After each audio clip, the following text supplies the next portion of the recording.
when you get divorced, and if you're thinking of getting divorced, you need to think about rebuilding your life, reassessing your goals, figuring out what your strengths are, and maybe for the first time in your life, looking at yourself and saying, who am I really? Frightening question, which is why a lot of people stay married to people that they don't love, because they don't really know who they are, and they don't even want to find out who they are, because there's a part of them that might say, oh my God, I don't even like myself. But everyone has amazing gifts, and you need to fulfill your goals and your desires and your wishes, because we only have one life right now.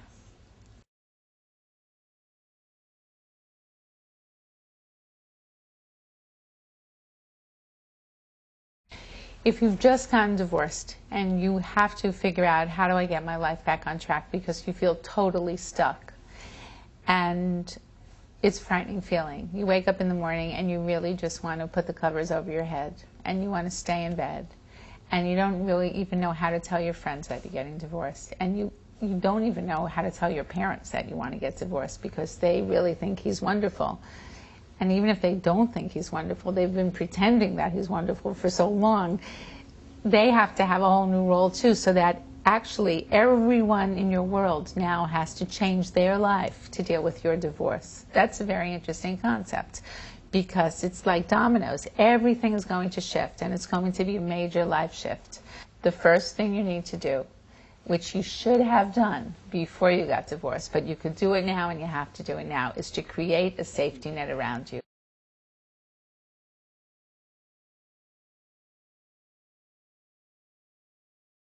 A safety net is figuring out who in your life makes you feel safe. Do you have specific friends? Do you have one friend that makes you feel safe? Do you have a brother, a sister, an aunt, someone who makes you feel safe? That will be part of your support system. If they are not related to you, then you're going to have to find them.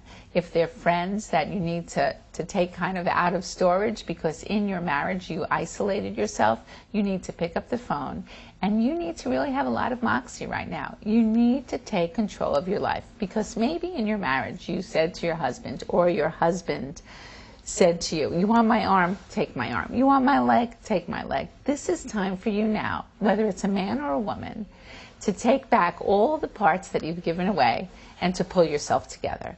And when you're pulling yourself together, then we need to assess, what are my strengths? What are my weaknesses? What is it that I can do?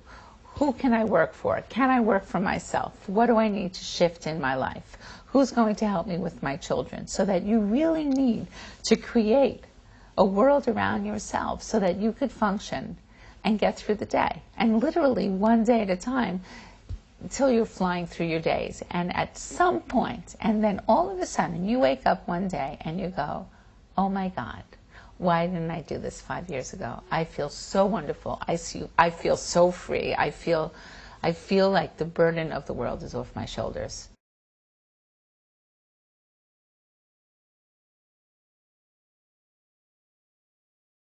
I'd say to that person who says, you're going to have a separation for a long time. Why are you doing that? Explain to me why you're doing that. And so the person might say, well, you know, my husband has a girlfriend and I'm dating this guy, and, you know, we both have so much money. We just don't know what to do with our money. And you know what? It's better this way. And I say, whoa, that's a very, very, very, very big mistake. And now that's my own personal opinion. And that is born out of that until you're able to let go. Once you decide that you're going to be sleeping with another person, once you decide to be enmeshed in someone else's life, and then you make a conscious decision, but I'm going to stay married to my ex-husband, but I'm going to stay married to my ex-wife, what you're really saying is, I really can't make a total commitment to that new person. I really cannot totally move on with my life because all our funds are merged together. And I say, that's not a good excuse. There's no reason for you to have separate lives and still be married. If you have separate lives, you need to let go. You need to cut the cord. You need to be able to take your life and take your freedom and make a conscious choice that you're going to have closure and you're going to move forward. Anything else means that one of the two parties is just not ready to get divorced yet.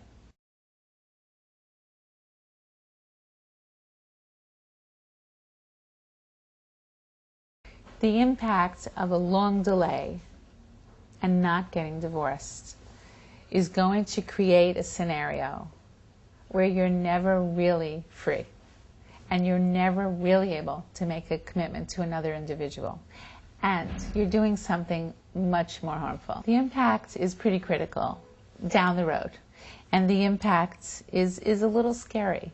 If there are children involved, the impact is that the kids, even though you might be living with another person, even though both of you might be living with another person, the kids, no matter how old they are, they could be 21, they could be 5, because they're going to feel and think the same way. And this is what they're going to say to themselves: I bet they might get back together. And so they have a fantasy now, and they're living in a fantasy world that mommy and daddy might get back together again. And that fantasy that the kids have, when one of these relationships sours, then one of the people is in the couple might have that same fantasy. You know, I don't think he's going to end up with her. I'm going to just wait because maybe we will end up together. So that life just starts stagnating, and it's really not over until the fat lady sings. And really what I mean by that is you have to move on. You have to be able to stop and to say there has to be closure here. Because with the divorce comes pain, comes resentment, comes anger. And if it's what some people call a healthy divorce, there's a mourning period.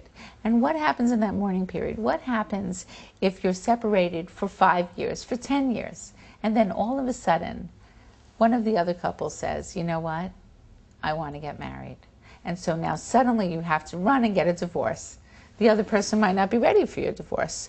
So now suddenly you're getting divorced, and all of a sudden you're going to go through an anniversary syndrome of the mourning that you might have felt 5 years before, because you weren't quite ready for that closure.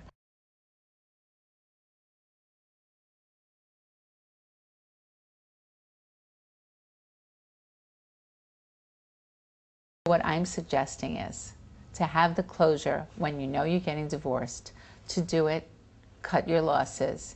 And if you say, oh my God, I'm going to lose so much money, it's not about the money. It's really about the emotional impact that it will have on you, that it will have on your family, that it will have on your parents, that it will have on your children. It's just not worth it. It's just not worth the pain that you're going to go through again and again and again.